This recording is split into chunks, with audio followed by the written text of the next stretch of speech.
Hello viewers, আসসালামু আলাইকুম। আশা করি সবাই সুস্থ আছেন, ভালো আছেন। আল্লাহ তাআলার অশেষ রহমতে আমরাও ভালো আছি। আসলে ভিউয়ার্স, ভালো আছি যে বলবো, এটা বলতেও মানে কেমন যেন কষ্ট হয়ে যাচ্ছে। তার কারণ হচ্ছে প্রচুর পরিমাণে আবহাওয়াটা খারাপ। আমরা যারাই বাংলাদেশে বসবাস করতেছি, সব জায়গায় একই অবস্থা। মানে সারাদিন আজ কয়েকটা দিন ধরে সূর্যোদয় হয় না, রোদই নেই। সূর্য উদয় না হওয়ার কারণে যে পরিমাণে একটা আবহাওয়ার সৃষ্টি হয়েছে, আর মেঘলা মেঘলা করতেছে, এদিকে কুয়াশা পড়তেছে, ওইদিকে আবার বাতাস। এখন একটু বাতাস কমছে যদিও, তারপরেও দেখা যাচ্ছে যে মাঝরাতের থেকে বাতাস এখনো নিম নিম করে বচ্ছে। মাঝরাত থেকে একদম ঝড়ের মতো বাতাস বচ্ছে। তো জানি না এই নিম্নচাপ কতদিন থাকবে। একদম মানে সাধারণ মানুষজনের ভোগান্তি সৃষ্টি হয়েছে। একটা কথাই কি, মানে যারা আসি তো আসি, একটা জিনিস চিন্তা করতে হবে যে না, আল্লাহ তাআলা দেখা যাচ্ছে যে আমাদের দুইটা হাত দিছে, দুইটা পাও দিছে, আমরা পরিকর্মা খাচ্ছি, হয়তো বাপ কিছু রেখে গেছে, মাথা গোজার ঠাই আছে চলার মতো আছে।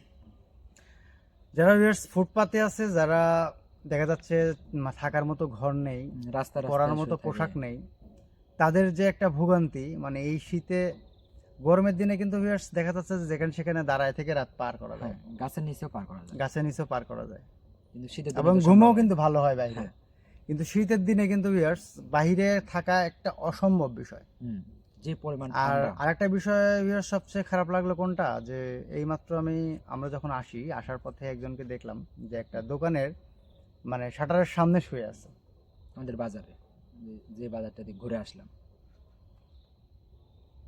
আর এখন ইদানিং তো তাও হচ্ছে শরীরে পরনে আছে কি জানেন,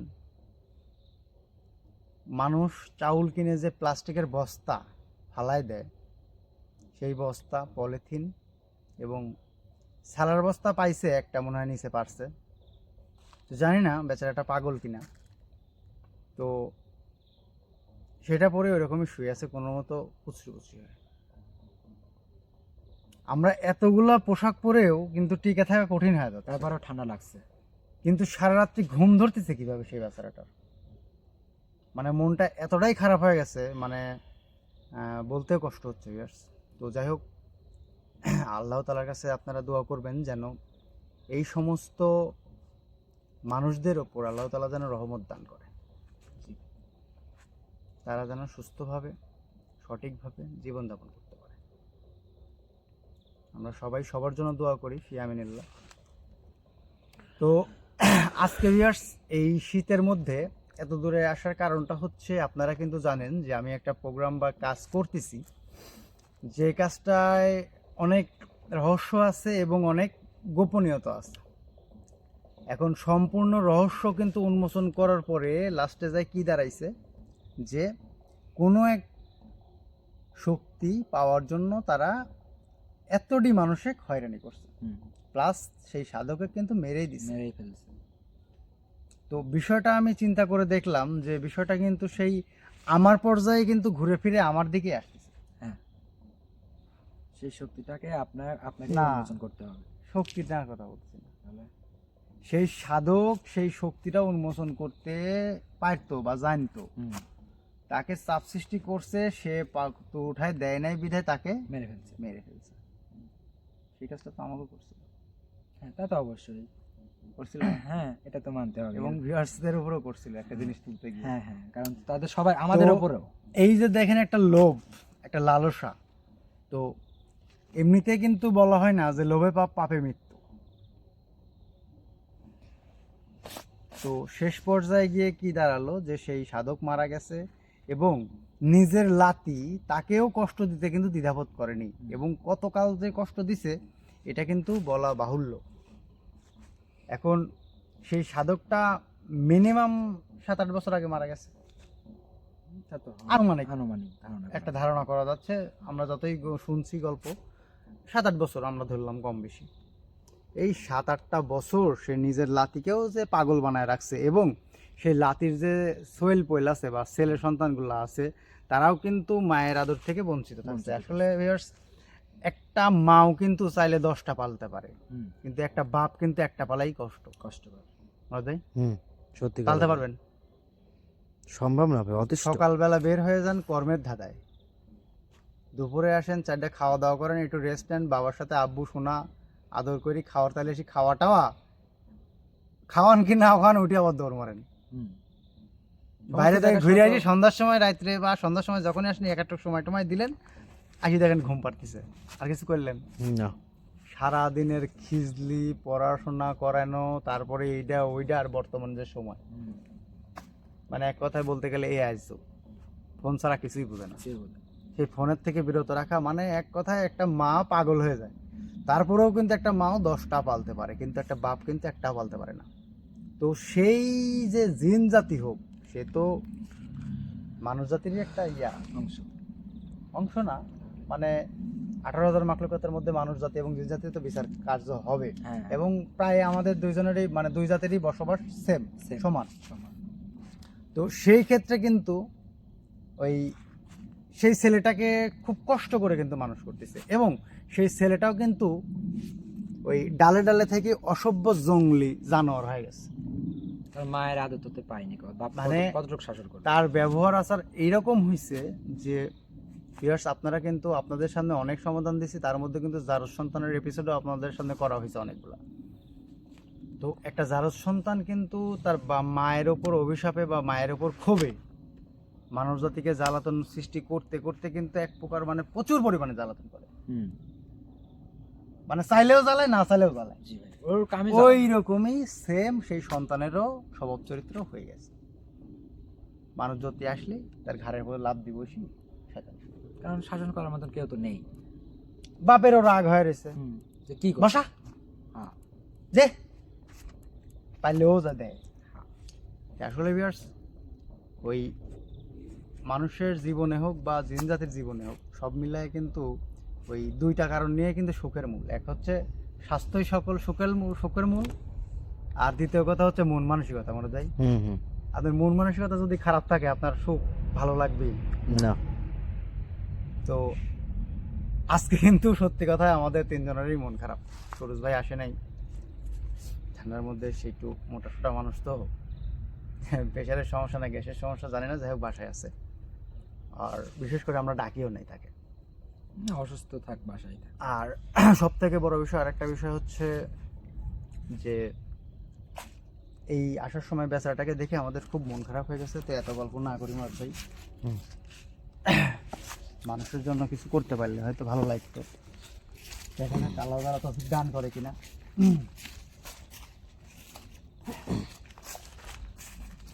তো আজকে আসছি সেই সেই পুকুরে, যেই পুকুরে এই সাধকটা মানে আসন পেতে বসে পুকুরের ধারে আর কি কাদায় এই আসন কার্য করতেছিল। কিসের জন্য? সেই লাতিকে ডেকে সব কিছু বলার জন্য। আর শুধু তাকেই বলতে চাইতো না, তার গোটা পরিবারকে কিন্তু বলতে চাইতো, কিন্তু তার আগেই কিন্তু তাকে মেরে দেওয়া হয়েছে। আর এটা হচ্ছে ভিউয়ার্স একটা কিন্তু জোলা বলতে একটা নদীর শাখা। তো এই নদীর শাখাটা কিন্তু পর্যায়ক্রমে আমরা মানুষ ব্যবহার করতে করতে পরিত্যক্ত বা বন্ধ হয়ে গেছে, যার কারণে পুকুরের পুষ্কুনির একটা ভাগ হয়েছে। কিন্তু লম্বায় দেখেন বরাবর কিন্তু খালি পুকুর আছে। এই সোজা কিন্তু একটা পুকুরের ম্যাপ দেওয়া আছে, আমি যেটা ইয়াতে দেখলাম। এই সোজা এইটুকু, ওইদিকে আরও বাকি আছে, মানে এইদিকে আর কি ট্রলার চলতো নাকি আগে, তো আস্তে আস্তে বন্ধ হয়ে গেছে। তো এই পুকুর ধারেই কিন্তু সে আসনে বসছিল সমাধান। এখন হয় এই গাছের গোড়ায়, না হয় কোনো একটা জায়গায় বসছিল। তো অনেক বছর আগে, তো এই জন্য হচ্ছে খুঁজে বের করা বা কোন জায়গায় স্থির করা বলা পছন্দ। তো যাই হোক, এই তার লাতির যে বউকে যে দাদা হয়ে বন্দি রাখছিল, সেই বন্দিটা কিন্তু অন্য কোনো পুষ্কুনিতে রাখছিল না, এই ছোট্ট একটা পুষ্কুনিতে রাখছিল। কিন্তু সেটা রাখছিল কি অবস্থা জানেন? একটা ছোট্ট মাছ, মানে মাছের ভেতর। তাই হুম। একটা জিনিস মনে রাখবেন, মানে বিষয়টা দেখেন, এই বিশাল একটা বস্তা, বুঝছেন, এই বস্তার মধ্যে যদি ছোট্ট একটা মাছই ঢোকায় দেওয়া যায়, সে মনে করবে কি কার ভিতরে ঢুকছে। মানে বড় একটা জায়গায় আটকা পড়ে গুহায় গেছে। আটকা পড়ে গেছে। হুম। মানে সে তল খুঁজে পাবিলে এরকমই ধরেন ছোট্ট একটা মাছের মধ্যে রাখছে, যার কারণে মানে সে পুরা পুকুরটা খুঁজে বেড়াইতে, মানে এই পার থেকে এই পার আসতেই মনে হয় যে সে সাগর পাড়ি দিচ্ছে। কারণ ছোট মাছ তো চলার গতি খুবই অল্প। অল্প। তো ওই পাড়ি দিয়ে এসে যে তার হাজব্যান্ডকে যে কোনোভাবে অঙ্গি ভঙ্গি দিবে, আর সে যে ওই পুকুরেই আছে বা তার আশেপাশে যে তার হাজব্যান্ড স্বামী বা আছে, বুঝতে পারেন। এটা বোঝার কোনো ক্ষমতা ছিল না, তার মধ্যে স্থির রাখছিল না। তো যার কারণে এখানেই ছিল, সে এখান থেকে উদ্ধার করে দিচ্ছে শুধুমাত্র কিসের জন্য? তার বউকে খুঁজে পাওয়ার জন্য। কিন্তু আমি কিন্তু তার বউকে এখনো পেইনি। এটার রহস্য উদ্ঘাটন করার পর গান, তারপরে গান। না, এটার রহস্য উন্মোচন করতে হলে আমার সেই তার বউকে দরকার, অর্থাৎ তার দাদার বউকে দরকার। আর সেই বউটাকে দরকার কিসের জন্য জানেন? সেই বউটা আবার পরী। তাও পরী না, পরিমাতা। মানে পরীর একজন বড় লেভেলের, মানে যেরকম আমাদের হচ্ছে দাদিমা থাকে বা আমাদের পরিবারে হচ্ছে বড় থাকে, ওইরকম নাকি? মনে করেন যে হচ্ছে রাজবংশের রানী। রানীও। তো যাই হোক, তো সেই পরিমাতাকেও আমাকে দরকার। আচ্ছা, আর একটা গল্প শুনবেন। আসলে বিশেষ আমি গল্প করতে আসি না, আপনাদের কিছু দেখাতে আসছি এবং কিছু কাজ করতে আসছি আপনাদের মাঝে। তো এই পরিমাতাকে আবার কিভাবে বন্দি করলো, যদি এতই ক্ষমতা সম্পন্ন সেই পরিমাতা হ্যাঁ, হবে? তাও একটা প্রশ্ন আছে যে তাহলে এত ক্ষমতাশালী ব্যক্তিকে সাধারণভাবে বন্দী করলো বা কিভাবে গায়েব করলো? কিভাবে গায়েব করলো এটা প্রশ্ন তো পরে আসুক, কিন্তু প্রশ্নটা আগে আসলে হচ্ছে ভিউয়ার্স, যে হচ্ছে কে বন্দি করলো? হ্যাঁ, তাও তাও একটা প্রশ্ন, কে বন্দী করলো? সাধক মারা গেল, আর তার তার হচ্ছে ওই দাদা তো জীবনে তার বউকে গায়েব করবে না, না, লাতিও করবে না। আর মারা যাওয়ার পরে তার লাতির বয়ে যখন গুম করে, হুম। কেন গুম করছিল? আমরা শুনছিলাম যে তার বউ মারা গেছে। হ্যাঁ, শুনছিলেন কিনা? হ্যাঁ, হ্যাঁ, তার মানে তার বউ আগে মরছে, তারপরে যা তার লাতির বউকে হারাই দিছে। হ্যাঁ, হ্যাঁ। তাহলে এখানে দেখা যাচ্ছে যে ও তার আগে আবার হচ্ছে ওই তখন সাধক বেঁচে ছিল কিন্তু আসনে ধ্যানকৃত ছিল। হুম, হুম। বিষয়টা এরকম দাঁড়াচ্ছে না? হ্যাঁ, হ্যাঁ। তাহলে ধ্যানকৃত থাকা অবস্থায় সেই দাদার বউকে কে সামলাইলো বা মারি ফেলাইলো? হ্যাঁ। প্রথম অবস্থাতে সে জানে যে মারা গেছে, হ্যাঁ, মারলো ডাকে। তাকে কেউ মারে? সে নিজে নিজে আত্মগোপন করছে। বিষয়টা তো কিরকম, যা মানে অবাক করার বিষয়। নিজে নিজে তো গুম হওয়ার পিছনে তো একটা বড় ধরনের রহস্য হবে, ছোট ধরনের রহস্য তো এই হবেই না। রহস্যটা হওয়ার কারণটা হচ্ছে মুরাদ ভাই, ভাই আমাদের সংসারে যখন একজন স্বামী বা একজন পুরুষ কোনো খারাপ পথে চলে যায়, তাহলে শাসন করার দায়িত্ব কার থাকে? মা বাপের। হুম। বিশেষ করে মায়ের। বাপের হিসাব বাদ দেন, বাপ ফোর সাবজেক্ট।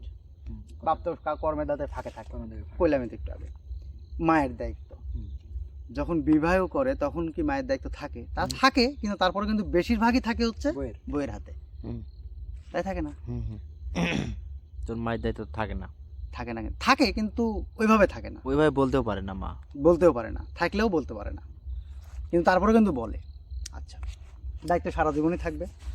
তো সেই বউ যখন দেখে যে স্বামীকে আমি সোজা করতে পারলাম না, সে যে কাজটা করতেছে এই কাজের ফলাফল যে সে ভবিষ্যৎ দেখতে পারছে, এই জন্যই তার মানে সে কাউকে কিছু না বলে সে গায়েব হয়ে গেছে। না, এখানে আবার একটা প্রশ্ন আছে যে সে যে আত্মগোপন করলো,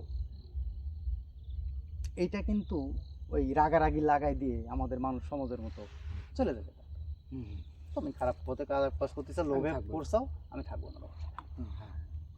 কিন্তু এটাও না করে, কিন্তু সেই রানী, সেই দাদা কিন্তু জানে না যে তার বউ এত ক্ষমতা সম্পন্ন একটা পরিমাতা।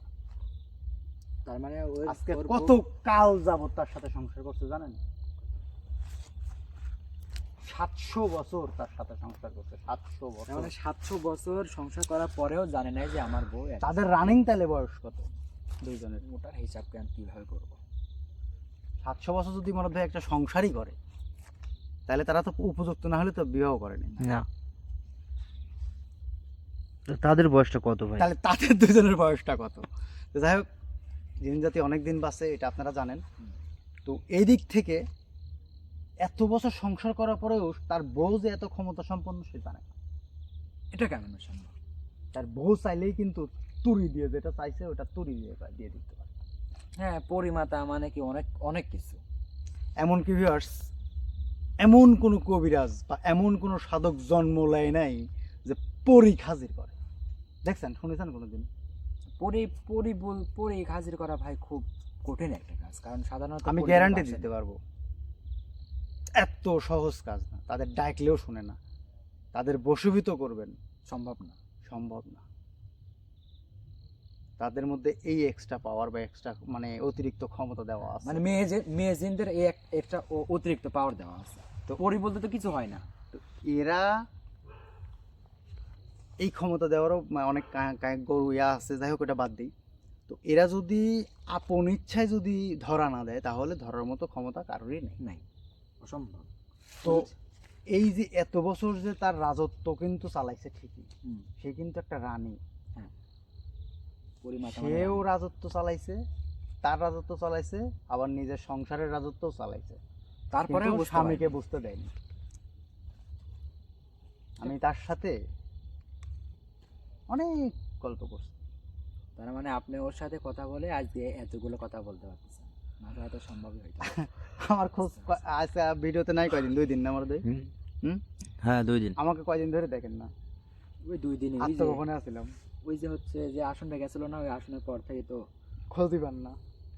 যাই হোক ভিউয়ার্স, খোঁজ পাইছিল, তো ফোন দিয়ে করলেন যে বাড়িতে ওই আছি, বসে এদিকে। বসে গল্প করলাম, মনের দুঃখগুলো শুনলাম। মনে করেন যে এরকম সিস্টেম যে সেই পরিমাতাটা জেলে বন্দি ছিল আর আমি তাকে দেখতে গেছি কোনো খাবার নিয়ে, এই বসে থাকি বুঝছেন, বসে থেকে গল্প করলাম, মনে হয় হাস্যকর বিষয় না?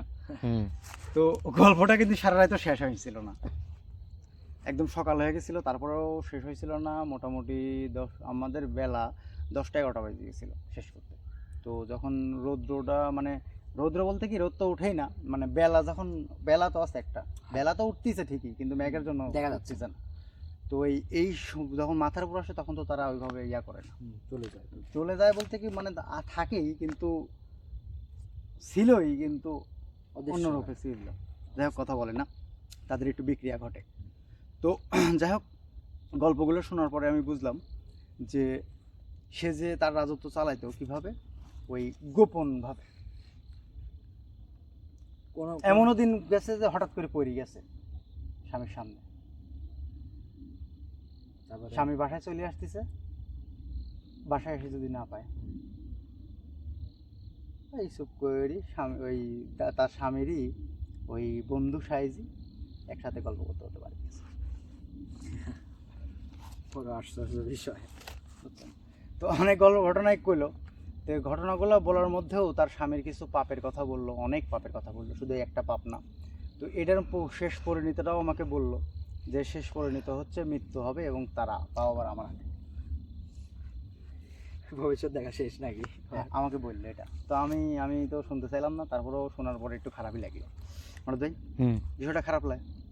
এ খারাপ। যাবতে মনে হয় আমি একটা জিনকে মারছিলাম পুরায়া, অনেক দিন আগে,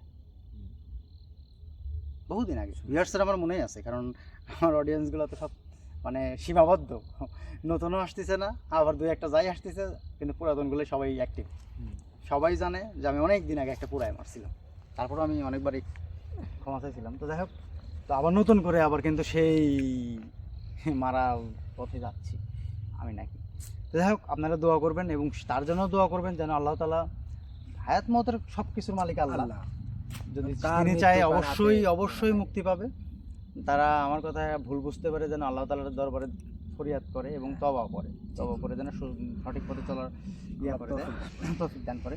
তো যাই হোক ভিউয়ার্স, তো সেই পরিমাতা যেটা বললো যে এই যে ক্ষমতার জন্য এত লাফালাফি এত দৌড়াদৌড়ি, সেই ক্ষমতাটা কিন্তু সে এই জায়গাতেই আছে।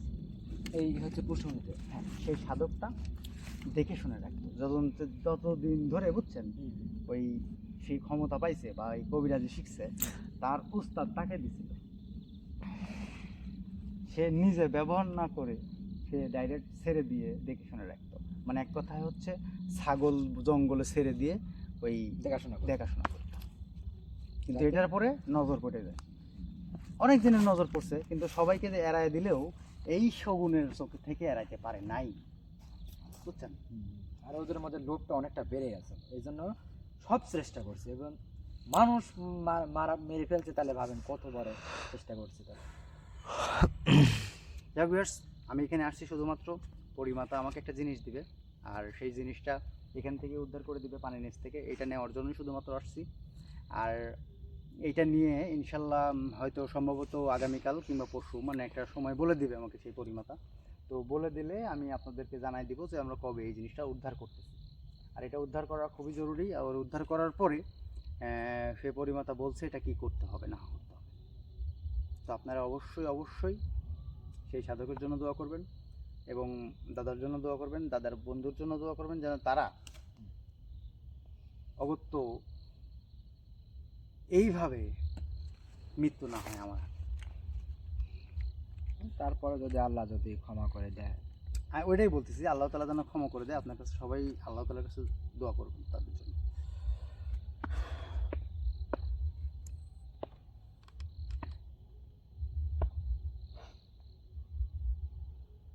কিন্তু ইয়াটা তো বদ্ধ হয়ে শক্ত হয়ে গেছে।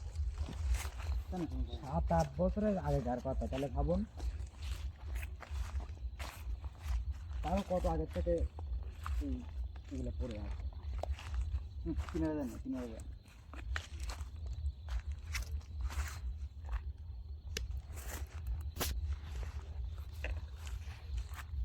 দেয়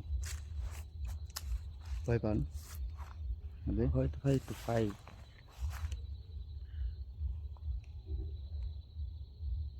যাই হোক, তো ভিউয়ার্স, বিষয়টা হচ্ছে